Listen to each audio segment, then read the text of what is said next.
یہ بات ذکر کر کسی نے اختلاف کیے نہیں، دو مسلمان بھی اس بات پر مختلف نہیں ہے کہ خصی جانور کی قربانی نہیں ہونی چاہیے یا ہونی چاہیے، وہ سارے کہتے ہیں کہ ہونی چاہیے۔ دوسری بات یہ ہے کہ خصی کرنا جو ہے جانور کو یہ عیب نہیں ہے، قربانی کا عیب نہیں، ویسے بھی آپ سب یہ عیب نہیں ہے، یہ ہمارے مطابق اگر دیکھا جائے۔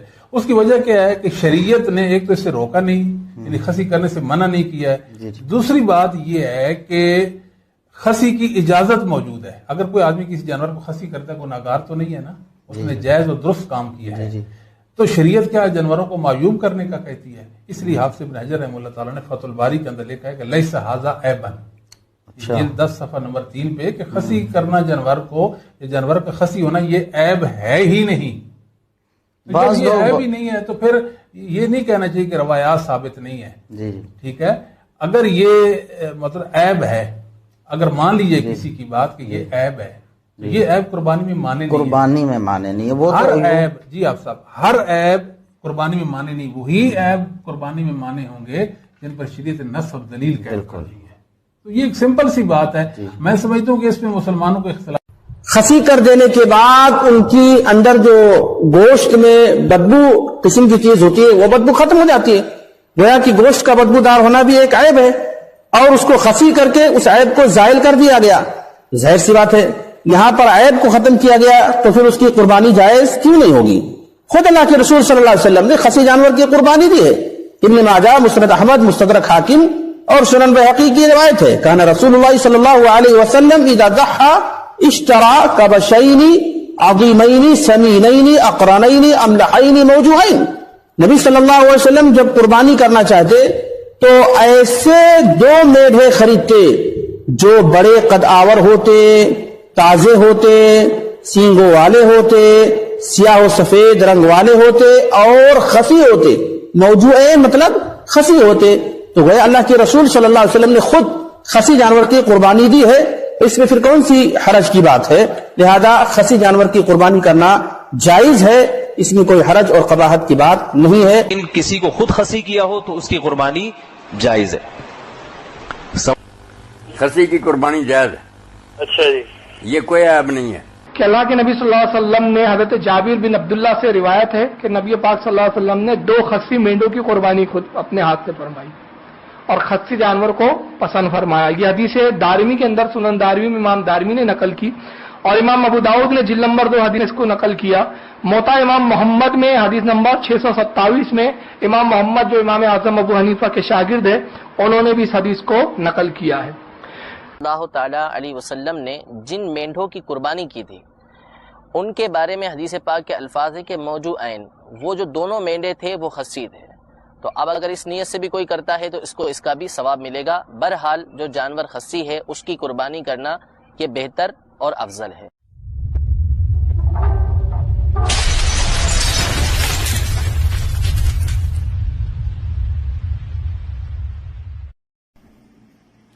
السلام علیکم ورحمۃ اللہ وبرکاتہ۔ الحمدللہ رب العالمین والصلاة والسلام علی اشرف الانبیاء والمرسلین نبینا محمد وعلی آلہ وصحبہ اجمعین، اما بعد، اعوذ باللہ من الشیطان الرجیم، بسم اللہ الرحمن الرحیم۔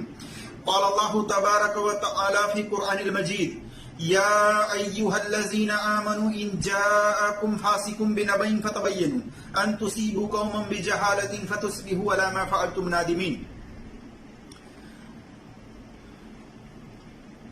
وقال نبی صلی اللہ علیہ وسلم، من کذب علی متعمدا فلیتبوأ مقعدہ من النار۔ رب اشرح لی صدری ویسر لی امری واحلل عقدۃ من لسانی یفقہوا قولی رب زدنی علما۔ میرے عزیز دوستوں اور بھائیوں اور میری اسلامی خواتین و حضرات، اللہ تبارک و تعالیٰ کی توفیق سے میں آپ کے سامنے جس ٹاپک پر، جس موضوع پر بات کرنے کی کوشش کر رہا ہوں، وہ ٹاپک، وہ موضوع ہے کہ کیا خصی جانور کی قربانی کرنا سنت ہے؟ کیا رسول اللہ صلی اللہ علیہ وسلم نے خصی جانور کی، بدھی کیے ہوئے جانور کی قربانی کی ہے؟ اسی طرح سے ان ویڈیو کے اندر جیسا کہ آپ نے دیکھا ہے مختلف مولوی حضرات سے، جیسا کہ ان لوگوں نے دعویٰ کیا ہے حدیث کو دلیل بنا کر کے کہ اگر خصی جانور کی قربانی جائز نہ ہوتی تو رسول اللہ صلی اللہ علیہ وسلم اس کی قربانی نہ کرتے۔ تو ہم دیکھتے ہیں جس حدیث کو انہوں نے دلیل بنا کر کے یہ فتویٰ دیا ہے، کیا وہ حدیث اصول حدیث اسماء و رجال کے میزان پر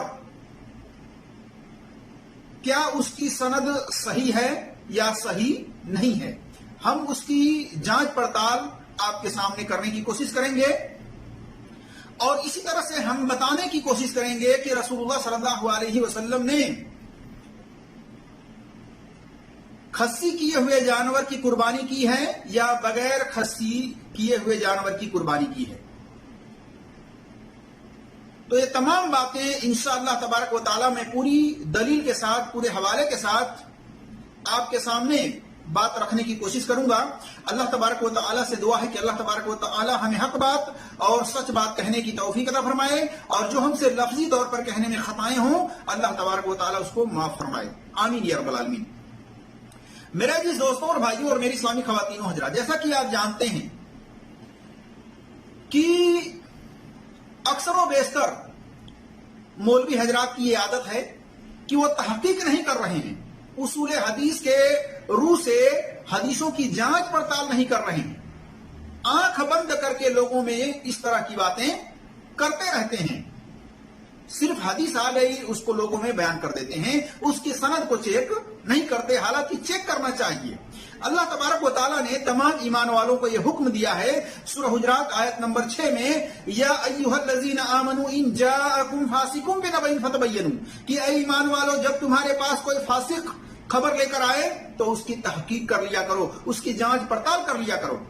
اللہ تبارک و تعالیٰ نے جانچ پڑتال کرنے کا حکم دیا ہے، لہذا ہر ایمان والوں کو اپنی صلاحیت، اپنے علم کے مطابق اصول حدیث کے روح سے اس کو چیک کرنا چاہیے۔ اگر چیک نہ کر سکے، اگر اس کی صلاحیت وہ نہیں رکھتا ہے تو پھر کسی محقق، تحقیق کرنے والے عالم سے سوال کرے اس کی سند کے بارے میں، یہ ہونی چاہیے میرے عزیز دوستوں اور بھائیوں۔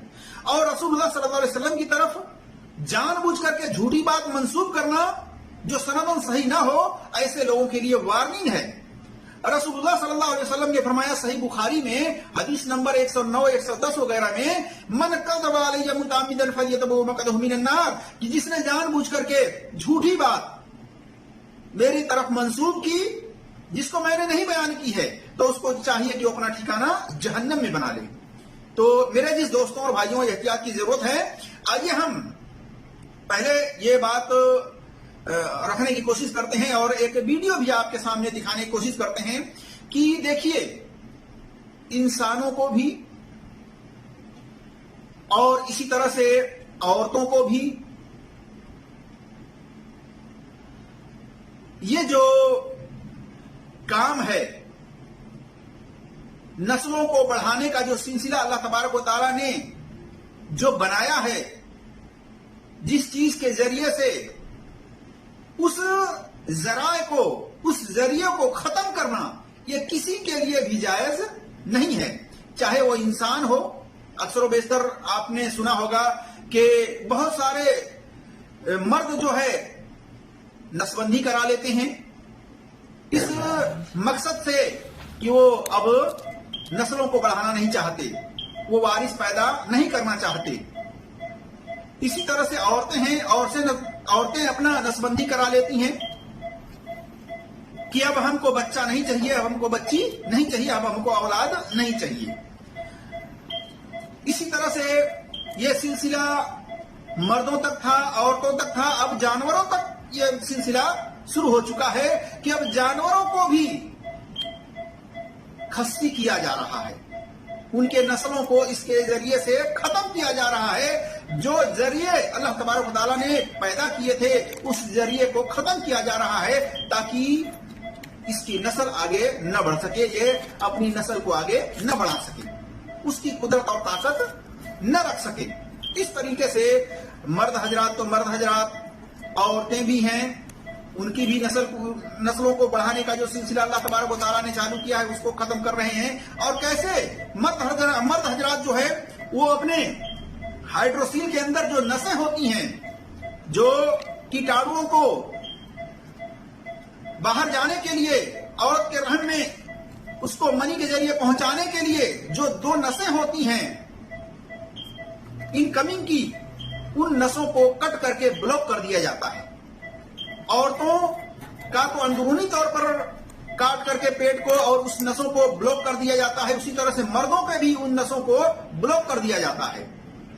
اور جانوروں میں کیا ہوتا ہے کہ جانوروں کا تو باقاعدہ جو خصیتین ہیں، جو ہائیڈروسیل ہیں، ان کو کاٹ کر کے اور اس کو پورا جڑ سے نکال دیا جاتا ہے. کتنی بڑی جرت کرتے ہیں خاص طور سے یہ مسلمان جو جانے بنے بیٹھے ہیں، اس طرح سے ظلم کرتے ہیں ان جانوروں کے اوپر.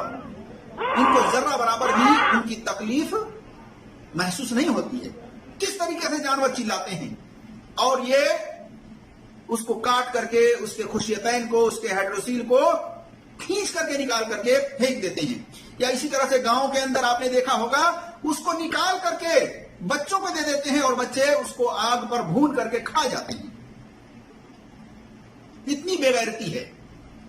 کسی بھی زندہ جانور جو حلال ہیں اس کے جسم کے کسی بھی ٹکڑے کو کاٹ کر کے اس کو کھانا یہ حرام ہے اسلام کے اندر میرے عزیز دوستوں اور بھائیوں. اور گاؤں کے اندر اس طرح کی حرکتیں کرتے ہیں گاؤں والے لا علمی یا علمی کے بنا پر. ایسا نہیں کرنا چاہیے. اب آئیے ہم آپ کے سامنے اس بات کو تفصیل کے ساتھ بیان کرنے کی اور بتانے کی کوشش کرتے ہیں کہ جانور کو خصی نہیں کرنا چاہیے. یہ بہت بڑا عیب ہے. اللہ کی تخلیق میں یہ تبدیلی ہے. قربانی کرنے کی تو دور کی بات. آئیے ہم اس تعلق سے دیکھتے ہیں کہ آج کے دور میں لوگوں کی اکثریت ہے میرے عزیز دوستوں اور بھائیوں خصی جانور کی قربانی کرنے کی. اور اکثر ڈگری یافتہ مولوی سے اس بارے میں سوال کیا جاتا ہے تو فتویٰ دیتے ہیں کہ نبی صلی اللہ علیہ وسلم نے خصی جانور یعنی بدھی خصیہ دونوں نکالا ہوا جانور کی قربانی کہتے ہیں کہ نبی صلی اللہ علیہ وسلم نے کی ہے. یہ سنت ہے. اور کچھ ضعیف کمزور حدیثوں کو دلیل میں پیش کرتے ہیں. انشاءاللہ تبارک و تعالی ان حدیثوں کی سند کی جانچ پڑتال اصول حدیث اسماء اور رجال کے روح سے ہم آگے دیکھیں گے کہ کیا وہ سند کے اعتبار سے صحیح ہے یا صحیح نہیں ہے. ایک بات یاد رکھیے، تمام ایمان والوں کو وحی الہی اور رسول اللہ صلی اللہ علیہ وسلم کی سنت کی پیروی کرنے کا حکم دیا گیا ہے. جیسے سورہ محمد میں آیت نمبر 33 میں اللہ تبارک و تعالیٰ نے فرمایا یا ایھا الذین آمنوا اطیعوا اللہ واطیعوا الرسول ولا تبطلوا اعمالکم، کہ اے ایمان والو اللہ کی اطاعت کرو اور اس کے رسول کی اطاعت کرو، فرمانبرداری کرو اور اپنے عملوں کو ضائع اور برباد نہ کرو. اور نبی صلی اللہ علیہ وسلم نے بھی فرمایا من اطانی، میری اتباع کرو، صحیح بخاری میں حدیث نمبر 7280 میں.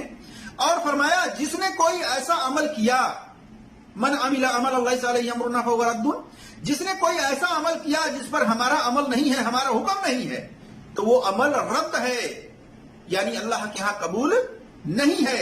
دیکھیے صحیح مسلم میں حدیث نمبر 1718 وغیرہ پر. اور فرمایا جس نے میری سنت سے منہ موڑا وہ ہم میں سے نہیں ہے. دیکھیے صحیح بخاری میں حدیث نمبر 5063 پر. اور متقدمین محدثین میں سے شقہ تابعی امام زہری رحمۃ اللہ علیہ فرماتے ہیں ہم سے پہلے گزرنے والے علماء کہتے تھے کہ سنت کو مضبوطی کے ساتھ پکڑنے میں نجات ہے. سنت کو مضبوطی کے ساتھ پکڑنے میں ہی نجات ہے. دیکھیے سنن دارمی میں حدیث نمبر 97 پر، اور اس کی سند صحیح ہے. اسی طرح سے نبی صلی اللہ علیہ وسلم نے فرمایا جس نے ہمارے حکم یعنی دین شریعت میں ایسی بات نکالی جو اس میں موجود نہیں ہے تو وہ رد ہے، یعنی اللہ کے یہاں قبول نہیں ہے. صحیح بخاری میں حدیث نمبر 2697 پر دیکھ سکتے ہیں. اور نبی صلی اللہ علیہ وسلم نے فرمایا جس نے جان بوجھ کر میری طرف جھوٹی بات منسوب کی جس کو میں نے نہیں بیان کی ہے تو اسے چاہیے کہ وہ اپنا ٹھکانہ جہنم میں بنا لے، جیسا کہ صحیح بخاری میں حدیث نمبر 109 110 وغیرہ میں ہے. اسی طرح سے جانور کو خصی کرنا اللہ تبارک و تعالیٰ کی تخلیق میں، بناوٹ میں تبدیلی کرنا ہے، یہ بھی عیب ہے. ان لوگوں کے لیے سوچنے کا مقام ہے کہ صحابہ تو جانور کو خصی کرنے کو قرآن کی آیت سے اللہ کی تخلیق میں تبدیلی سمجھے، اور بعض لوگ خصی جانور کی قربانی کو جائز سمجھے، یا یہ کہے اللہ کے نبی صلی اللہ علیہ وسلم نے خصی جانور کی قربانی کرنے سے منع نہیں کیا ہے لہذا خصی جانور کی قربانی کرنا جائز ہے. تو میرے جس دوستوں اور بھائیوں، یہ بات کہنا کہ اللہ کے نبی صلی اللہ علیہ وسلم نے خصی جانور کی قربانی کرنے سے منع نہیں کیا ہے لہذا یہ جائز ہے، تو اللہ کے رسول صلی اللہ علیہ وسلم نے تو عیدین کی نماز سے پہلے اذان کہنے کی بھی اجازت نہیں دی ہے. آپ صلی اللہ علیہ وسلم سے ثابت نہیں ہے، آپ نے منع نہیں کیا ہے.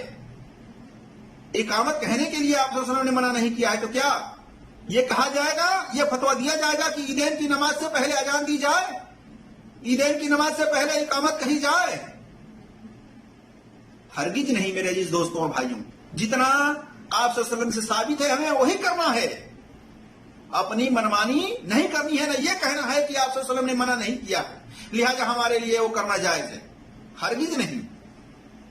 بلکہ سنت کے مقابلے میں ہم اس طرح کی سوچ سے اللہ کی پناہ مانگتے ہیں. اسی طرح سے اکثر مولویوں نے عام لوگوں پر ایک بہت بڑا ظلم یہ کیا ہے کہ عام لوگوں کو آج تک یہ بتایا ہی نہیں کہ غیر خصی اور بدھی کیا ہوا بکرا کی قربانی کرنا سنت ہے. یعنی بغیر خصی کیے ہوئے، بغیر بدھی کیے ہوئے جانور کی قربانی کرنا سنت ہے، یہ بتایا ہی نہیں گیا مولویوں کی طرف سے، بلکہ خصی جانور کی قربانی کرنا ہی سنت ہے یہ بتایا گیا ہے لوگوں میں. اسی طرح سے یہ نہیں بتایا گیا کہ نر ہو یا مادہ ہو، یعنی بکری کی بھی قربانی کرنا سنت ہے، یہ نہیں بتایا گیا، بلکہ صرف بکرے کی قربانی کرنا، نر کی قربانی کرنا، اس کو سنت قرار دیا گیا ہے. میرے عزیز دوستوں اور بھائی، تو یہ مولویوں نے ایک بہت بڑا ظلم کیا ہے عام لوگوں پر. کیا یہی ان کا سنت سے محبت کرنے کا اظہار ہے؟ میرے عزیز دوستوں اور بھائیوں، آئیے ایک مثال پیش کرتے ہیں. امام محمد بن نصر وفات جن کی 294 ہجری ہے، یہ متقدمین محدثین اپنی سند سے بیان کرتے ہیں کہ عمر بن عبد العزیز جن کی وفات 101 ہجری ہے، کہتے ہیں اگر ہر اس بدعت کہ جسے اللہ میرے ہاتھ سے ختم کرے اور اس سنت کے بدلے جسے اللہ میرے ہاتھ سے بلند کرے میرے بدن کے آخری ٹکڑے تک کو قربان کرنا پڑے تو بھی یہ اللہ کے دین کی خدمت میں معمولی بات ہے. دیکھیے کتاب السنہ کے اندر 90 پر، اور اس کی سند صحیح ہے. اسی طرح سے اسحاق بن راہوے حدیث نمبر 482 میں، اور اس کی سند صحیح ہے. عبداللہ ابن عباس رضی اللہ تعالیٰ عنہ کہتے ہیں شیطان گناہ کی طرف سے انسان پر حملہ آور ہوتا ہے تاکہ وہ سنت کو چھوڑ کر بدعت کا ارتکاب کرے. یعنی شیطان تو یہ چاہتا ہی ہے کہ سنت والے کام، نبی صلی اللہ علیہ وسلم کے بتائے ہوئے کام، نبی صلی اللہ علیہ وسلم سے جو ثابت شدہ عمل ہے اس سے ہٹا کر کے کسی بدعت پر لگائے، وہ تو یہی چاہتا ہے. خلاصہ کلام یہ ہے میرے عزیز دوستوں اور بھائیوں کہ غیر خصی جانور کی قربانی کرنا یہی سنت ہے، اور خصی بدھی کیا ہوا جانور کی قربانی کرنا یہ سنت نہیں ہے. اللہ تبارک و تعالی وہی عمل قبول کرے گا جو سنت کے مطابق کیا ہوا رہے گا، جس میں کوئی عیب نہ ہوگا، جو خالص اللہ کی رضا حاصل کرنے کے لیے کیا ہوگا. کہاں نبی صلی اللہ علیہ وسلم نے فرمایا 4 قسم کے جانوروں کی قربانی جائز نہیں ہے. اس حدیث میں آپ صلی اللہ علیہ وسلم نے 4 قربانی کرنے والے عیبدار جانوروں کے بارے میں وضاحت کی ہے. نمبر 1، لنگڑا جانور جس کا لنگڑا پن ظاہری طور پر دکھائی دے. نمبر 2 کانا جانور جس کا کاناپن دکھائی دے. نمبر 3 بیمار جانور جس کی بیماری صاف طور پر دکھائی دے. نمبر 4 جانور جس کی ہڈیوں میں بالکل گودا نہ ہو. ایسا جانور جس کی ہڈیوں میں بالکل بھی گودا نہ ہو.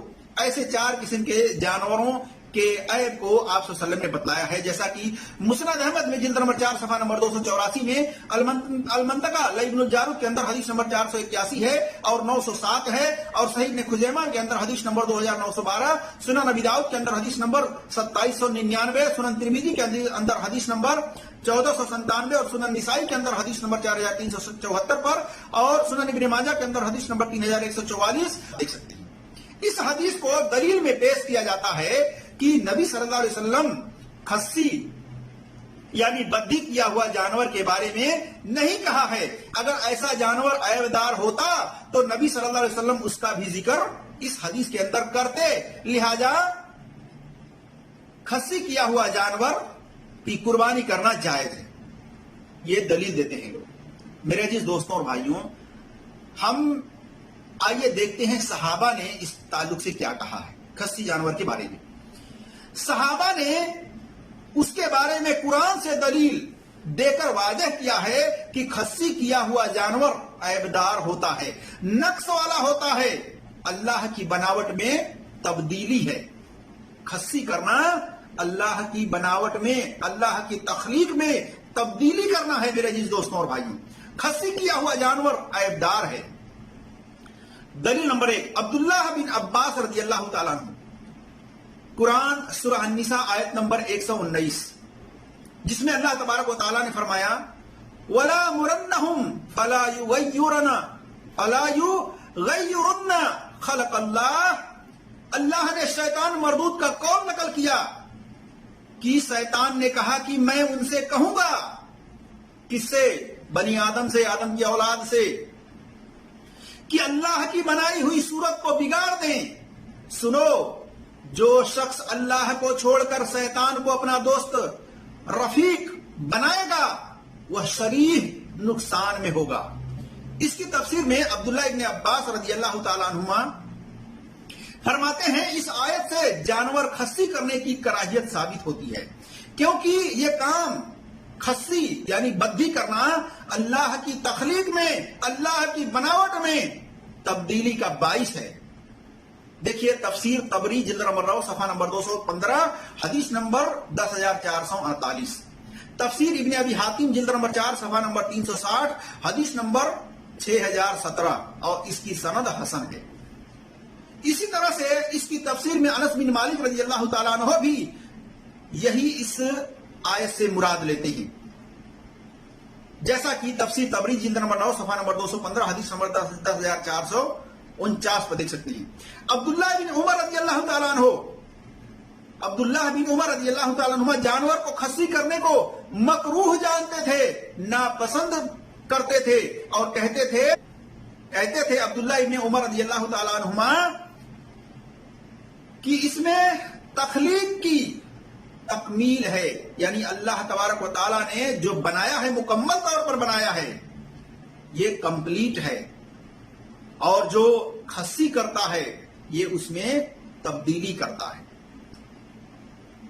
آپ دیکھ سکتے ہیں الموطا امام مالک حدیث نمبر 1699، مصنف عبد الرزاق میں حدیث نمبر 8440، اور اس کی سند صحیح ہے. پتہ چلا عبداللہ ابن عباس رضی اللہ تعالیٰ عنہ، عبداللہ ابن عمر رضی اللہ تعالیٰ عنہ اور انس رضی اللہ تعالیٰ عنہ اس آیت کے روح سے اللہ کی تخلیق میں، اللہ کی بناوٹ میں تبدیلی کرنا سمجھتے تھے، بدلاؤ کرنا سمجھتے تھے. پتا چلا کہ اس سے مراد جانور کو خصی کرنا لیتے تھے صحابہ، اور اس کو صحابہ ناپسند کرتے تھے، مکروہ جانتے تھے. تو بتائیے مکروہ والی چیز، نقص والی چیز عیبدار ہوئی کہ نہیں ہوئی؟ صحابہ کے اس قول سے تو یہی ثابت ہوا کہ خصی جانور عیبدار ہوتا ہے. اس کو صحابہ ناپسند کرتے تھے، منع کرتے تھے،